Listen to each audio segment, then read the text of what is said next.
Welcome to the SharkPreneur podcast with Kevin Harrington and Seth Greene. Kevin Harrington is the inventor of the infomercial, one of the original sharks from the hit TV show Shark Tank, and has generated over $5 billion in TV and digital direct response sales. Seth Greene is the world's first trusted authority on cutting-edge direct response marketing, a best-selling author, and the only 3-time Marketer of the Year nominee. On the podcast, Kevin and Seth interview sharkpreneurs who share straight talk on what it takes to explode your business. Why do so many businesses struggle while others seem to explode overnight? Do you wish you had the secret to this type of exponential growth? Now, I've scaled more than 20 businesses to over $100 million, and it's not just luck. In my new book with Mark Tim, Mentor to Millions, you'll learn the repeatable framework I use in all my business ventures for massive success. Order at kevinmentor.com and get over $1,000 in bonuses. Head to kevinmentor.com. Welcome to the SharkPreneur podcast. This is your co-host, Seth Greene. Today I have the good fortune to be joined by Jerry Fetta of Wealth Dynamics. Jerry helps people unconfuse their money so they don't lose it, and so they can use it to build wealth now. As founder and CEO of Wealth Dynamics, a wealth creation firm that helps clients across the U.S. build wealth, Jerry has a passion for providing financial education for families that causes them to build wealth and navigate their economic futures with certainty. Jerry, thanks so much for joining us. Hey, Seth, thanks so much for having me on. I appreciate it. All right, let's go back in time. I know that this isn't your first wealth creation firm. How did you get started? Yeah, that's a good question. So I was a personal trainer right out of high school. So I did bodybuilding, personal training. That was what I was going to do for life. And I started right away. And while I was doing that, I had a friend that got into the financial business. And he basically pulled me aside one day and was like, hey, you need to check this out. I hadn't been an entrepreneur yet. I didn't do anything with business or sales. Coinciding with that, when I was at the gym, I got promoted to head personal trainer, which meant sales manager. I just didn't know it yet. And so I closed the biggest package the gym had. It was a $3,600 personal training package. I thought I was going to make a ton of money, and I ultimately ended up making like $20. Oh my goodness, that's not much of a commission. Not much at all. So I texted my friend and I was like, hey, I wasn't interested. Let's look at this thing again, though, because I don't think I want to stay at the gym. And I kind of realized, someone at the gym would have to die or quit before I could get a better job. So he showed me the business and I really fell in love with it. It resounded with me. I've always been good at math and I've always liked helping people. And that really was what that presentation I had was showing was that, people are struggling with money, which is math. And they need help. And I knew that I could help them if I learned that information. Awesome. So take us through a little bit. That's the initial inspiration. Talk a little bit about how because you achieved some amazing results. You grew that firm before you started this one. Talk a little bit about the original journey. Yeah. So the original journey at first for me involved a lot of education, and it was a little bit confusing. I didn't have any business experience. I didn't go to college. I think from probably 7th grade till maybe the age of 18, I never picked up a book. Because I wasn't interested in anything they gave me in high school. So by the time I got into business, I didn't have any formal or informal education on the topic. So there was a lot of kind of skinning my knees up, trying to get, my business up and running. And that lasted honestly for a couple of years before I finally realized like I've got to go full bore at this thing. And I've really got to understand it at the level that I understood bodybuilding. I couldn't half-ass it, and I couldn't just hope that people would call me and want to sit down and visit. Absolutely. So how were you able to make that firm so successful? The big thing for me was committing to understanding my product and understanding sales.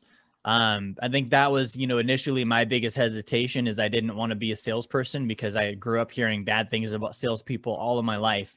So by the time I got to the point of owning a business, it kind of was the way that I would put food on the table. And if I had disdain for it, if I had kids, they were going to be skinny ones. So basically what I ended up doing is I really dove in on sales. And I remember there was a moment back in 2015 when I first started this venture into sales where I was commuting from Alaska to Minnesota. So I lived in Alaska. I was flying down to Minnesota. I was seeing clients for Dave Ramsey, and then I'd fly back up, and that was every 2 or 3 weeks. And this particular trip, I didn't have money when I went down. So I charged a one-way plane ticket on a credit card and a rental car, and I had no money and no credit limit left. And so I remember sitting in my hotel room, realizing that my rental car was expiring that day. And I was going to run out of hotel room the next day, and I hadn't closed any business, and I had no money, and it was February in Minnesota. So at that point, Seth, I basically was like, all right, I need to just do this. I need to go out there. I need to close a deal. I need to get some business. I need to help a client, and I need to figure out a way to get back home. And I'll never let myself be in this position again. And that was, for me, the turning point of when things really begin to improve. And I think it was just the reality of, if I don't do something, it can get this bad or worse. Wow. So obviously that helps you relate to clients that because you have experience where you have gone through some financial challenges. What led to the creation of Wealth Dynamics? Yeah, that's a great question. So Wealth Dynamics is kind of an evolution of my first business and financial services. And really, it was understanding the reality of how money works and how the economy works. So when I first became a financial advisor, I got the licenses, I took the tests, I answered all the questions correctly. And it basically said, Jerry, you're allowed to sell stocks, bonds, and mutual funds, and it's legal under the eyes of the state and federal government. You won't get in trouble if you do it. And I said, great. This means I know everything about money. I remember I sat down on my first presentation, and it was a family friend at the time. I was 18, 19 years old, my best friend's dad. I explained my product to him, and I thought it was going to be a layup. I was like, there's no way this guy doesn't buy. Like, he's going to support me. Just he's going to do something to support me. After the presentation is done, he flips my little card around, presents it back to me, more simple than I did. And when he did it, it sounded like a bad idea. And when I left that meeting, he basically was like, Jerry, when you're ready to learn how money really works, I want you to come talk to me. So I didn't talk to him. Needless to say, I was sore that I didn't make the sale. And if you fast forward several years, probably to 2015, 2016, I started to realize that there was a lot more going on in the financial world than I was, taught on my licensing tests. Present time, GameStop, all that happened yesterday, right? That was the kind of stuff I started learning was happening in the background, the amounts of manipulation and control that goes on in the stock markets. So I really followed and pulled that string and started to learn about, the purpose of the stock market, what really goes on there, who's really in charge. And after I learned it, it was basically, I didn't feel good selling that stuff to people anymore. And I started to look at, well, what should I sell instead? And what really should be the right product? And that's where I started to formulate Wealth Dynamics. And it's really based on, true financial education, but also real assets. So we do a lot of real estate, gold and silver. We're all about passive income coming from assets. And we really don't do anything with the stock market any longer. All right. So you talk about how people can make money while paying off their debt at the same time. I don't want you to spill the secret sauce, obviously, but give me an example. Just talk a little bit more about that, because obviously that sounds like a pretty attractive deal, right? Yeah. So that's a great one. Basically, when someone has debt, there's usually two schools of thought. The first school of thought is, let's pay all of it off right away as fast as we can with all of our cash. And the second school of thought is, okay, well, if it's a low interest rate, then let's string the debt out over time and let's pay as little as possible because it's quote unquote cheap money. Both of those end up costing the person that has debt. So, going back, like I was telling you, I was in debt at one point. When I was in debt, debt wasn't the reason I was in debt. Debt was the symptom, right? The reason I was in debt is I didn't have money. So because I didn't have money, I had to borrow someone else's. And then with debt, the way that it works is the bank is not really interested in the interest. They're interested in the monthly payment. The interest is just a mathematical factor that lengthens the amount of time it takes me to pay them back. So if they want more of my money for a longer period of time, they're going to throw a lot higher interest rate in there and prolong that. So when I understood all of that, I realized, okay, well, if I pay it all off with cash, A, I'm never going to see that money again. So there's opportunity cost there. B, when I get out of debt, I'm going to be insolvent because all of my cash went towards the debt. Versus if I do the second option of let's drag it out, let's keep the interest rates low, and let's take advantage of the cheap money, I'm going to end up giving them a percentage of my income and interest for who knows how long, however many years that turns out to be. So instead, what we do is we utilize life insurance. So we take something called a whole life insurance policy. We structured a particular way where you're putting almost all of the money towards cash. Almost none of the money goes towards insurance costs. And we basically take that money that we've got in this policy, we line the debt up balance by balance, smallest to largest.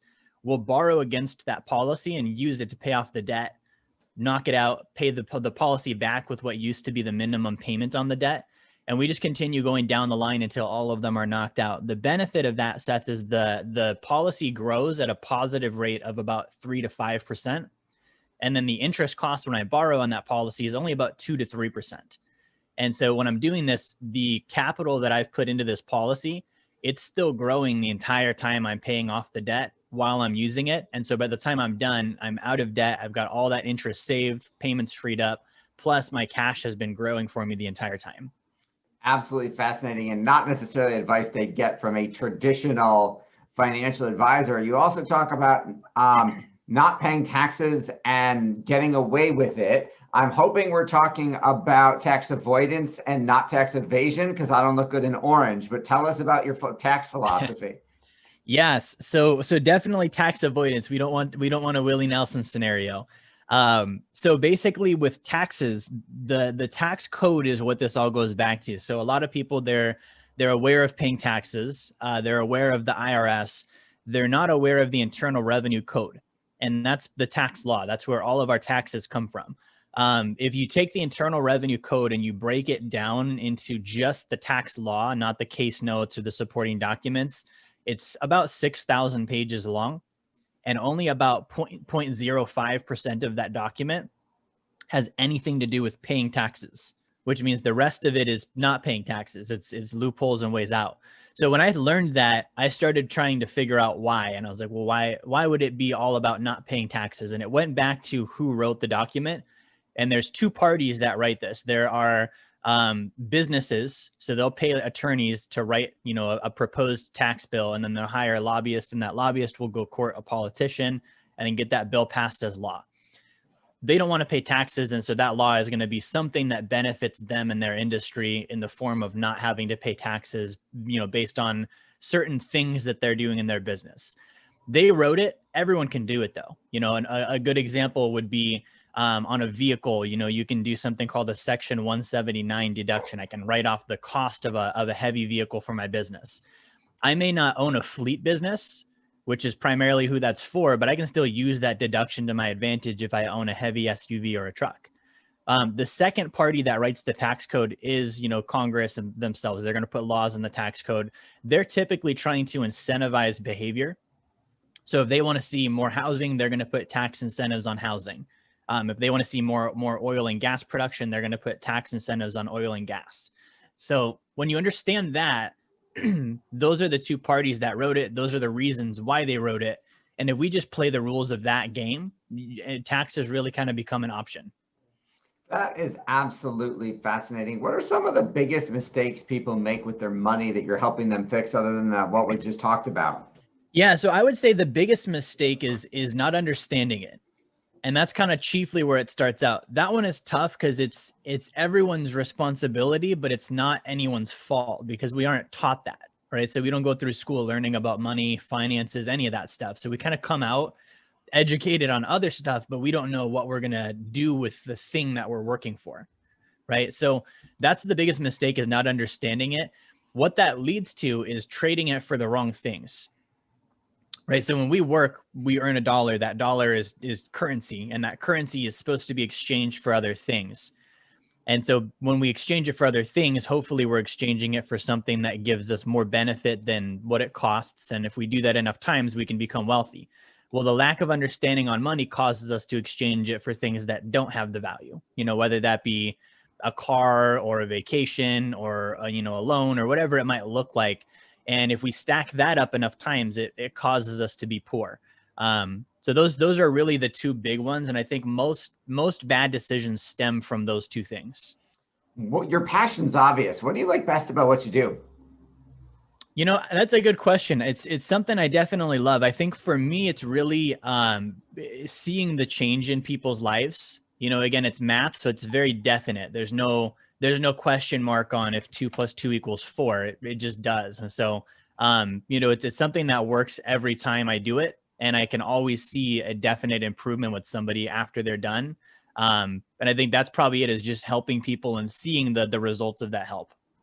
You give advice every day. What's the best advice you've ever gotten?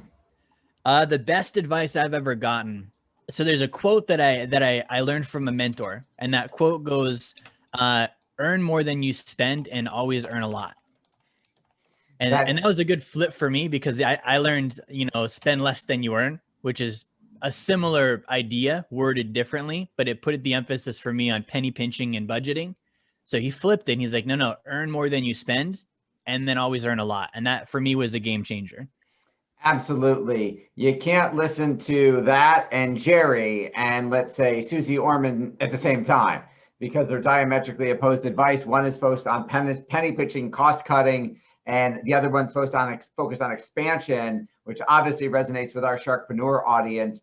Jerry, for our folks who are watching and listening and want to learn more about you and Wealth Dynamics, where is the best place for them to go to learn more? Yeah, so you can go to my website, www.wealthdynamics.com. You can also go to jerryfetta.com if you want to get a free copy of my book, How to Create Wealth. That'll give you plenty about me, but also a lot of strategies that you can just go run with right away and start seeing some results with your finances.